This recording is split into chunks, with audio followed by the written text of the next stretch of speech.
একটু আগে অমৃতির কথা শুনলাম, বা অমৃত কথা শুনলাম যদি বলি, বেশ জমিয়ে বললেন রামেশ্বর বাবু। আমাদের অনেকগুলো কাজ বোধহয় সহজ করে দিলেন। তো ইংরেজিতে কথা আছে যে দেখো, কেকের ওপরে যে পাই, যে লাল রঙের চেরিটা, সেইটা দেখে কেকটাকে বেশি সুন্দর লাগে, কিন্তু আসলে ভেতরে যে কেকটা সেটাই কিন্তু লোকে খায়।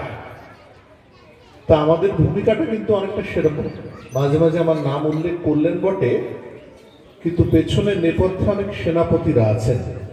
বিশেষ করে বলবো আমাদের স্বামী দ্বিজেন্দ্রানন্দ মহারাজ আর সুভাষী।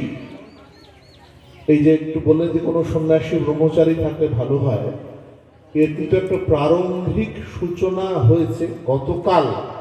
পূজনীয় মহারাজ অর্থাৎ দ্বিজেন্দ্রানন্দ মহারাজ থেকেছেন, একটু হাততালি সবাই। আমরা আশা করব যে আজকে পরম পূজনীয় স্বামী গিরিশানন্দ মহারাজ এসেছেন, তার আশীর্বাদে একসময় এইটা একটা রামকৃষ্ণ মিশনের কেন্দ্র বা উপকেন্দ্র হয়ে দাঁড়াবে। আরও একটা কথা জানাই, যেহেতু আপনারা অনেকেই বোধহয় অমৃতি গ্রামের বাইরে থেকে এসেছেন বা গ্রামাঞ্চলের বাইরে থেকে এসেছেন, তাই জন্য বিশেষ করে বলি যে মহারাজ স্বামী গিরিশানন্দজি মহারাজ কিন্তু দীর্ঘদিন আমাদের এই মালদা রামকৃষ্ণ মিশনের সম্পাদক ছিলেন। কিন্তু এইটুকু বললে বোধহয় পরিচয়টা একটু কম বলা হয়ে যায়। আমাদের এখানে মালদা যারা যেরকম ভক্তদের আন্তরিকতা, তাতে পূর্বতন মহারাজরা এখানে আসতে সবসময় পছন্দ করেন।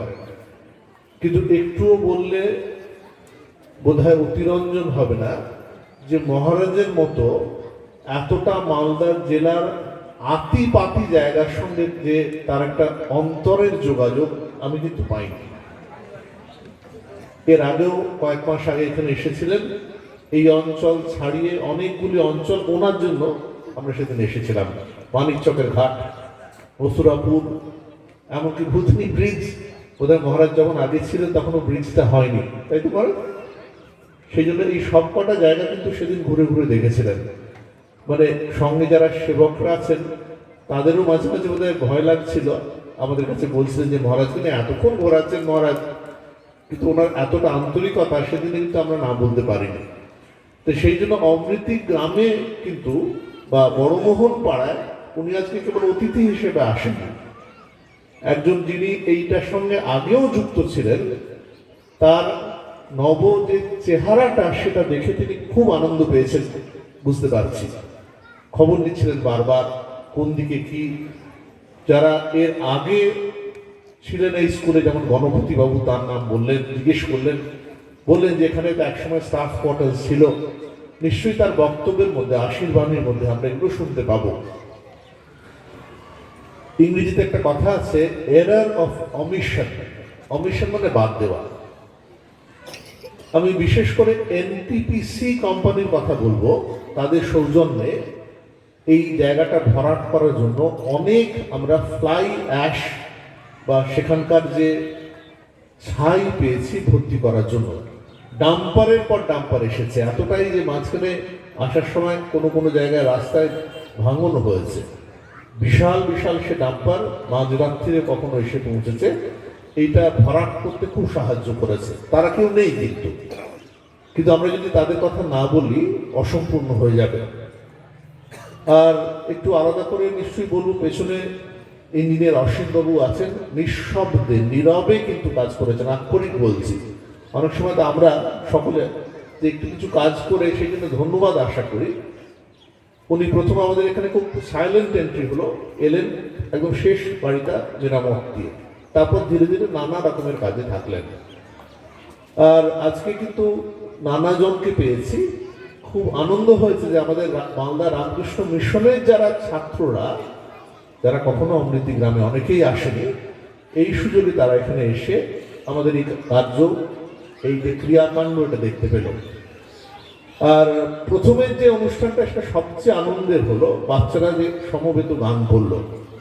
কারণ এই অমৃতির যে জায়গাটা, এই বিদ্যাপীঠ বললেন, রামকৃষ্ণ মিশনের একটা প্রাইমারি স্কুল, এটা বোধহয় আস্তে আস্তে বেশ কিছুটা স্মৃতি থেকে লোপ পেয়ে যাচ্ছিল। মনে আছে যখন প্রথম এসেছি, রামকৃষ্ণ মিশনের কেন্দ্র বললে অনেকে চিনতে পারতো না। যখন আমরা প্রথম আসতে শুরু করলাম, মিশনেরই 60 বছরের আগে কিন্তু এই ক্যাম্পাস পাওয়া, কিন্তু যোগাযোগ ধীরে ধীরে আমরা একটু দূরে ছিলাম বলে যোগাযোগ ছিল না। এখানকার গ্রামবাসীরা এগিয়ে এলেন। এরপরে দাতব্য একটা চিকিৎসালয়, এখানে মোবাইল ডিসপেন্সারি প্রতি মঙ্গল বা বুধবার আসে। ডাক্তারবাবু আজকে এসেছেন আমাদের মধ্যে, বিমল সরকার ডাক্তারবাবু নিয়মিত আসছেন, এবং গ্রামবাসীরা ক্রমে ক্রমে গড়ে 20 জন করে আসছেন। যারা এর আগে আসেননি বা সুযোগ নেয়নি তাদের জন্য বলছে এই জিনিসটা।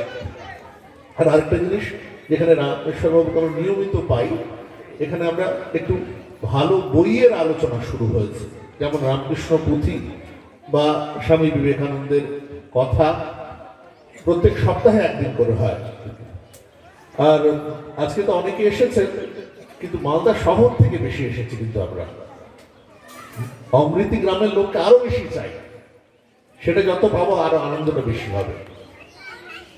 ঠাকুর তো বলেছেন খালি পেটে ধর্ম হয় না, তো আমরা সেই জন্য শেষকালে খিচুড়িরও ব্যবস্থা রাখা আছে।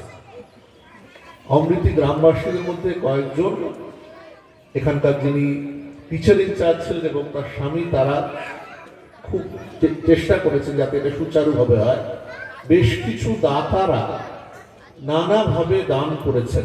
শেষকালে ধন্যবাদ জ্ঞাপনের সময় মহারাজ দ্বিজেন্দ্রানন্দজি মহারাজ বলবেন। আজকে যারা এসেছেন, সারদা সংঘের অনেকে এসেছেন, ভক্তরা অনেকে এসেছেন, মহারাজরা এসেছেন, অনেকে, সকলকে আরেকবার শুভেচ্ছা জানাই। এই পবিত্র দিন, দোল পূর্ণিমার দিন, শ্রী চৈতন্যদেবের যে উদার ধর্ম, সেটা আমাদের হৃদয়ে পবিত্রতা নিয়ে আসুক। আর সর্বশেষে আরেকবার স্বামী গিরিশানন্দজি মহারাজকে আন্তরিক শ্রদ্ধা জানাই, প্রণাম জানাই আমাদের সবার পক্ষ থেকে আজকের এই অনুষ্ঠানে আসার জন্য। নমস্কার। আমরা এতক্ষণ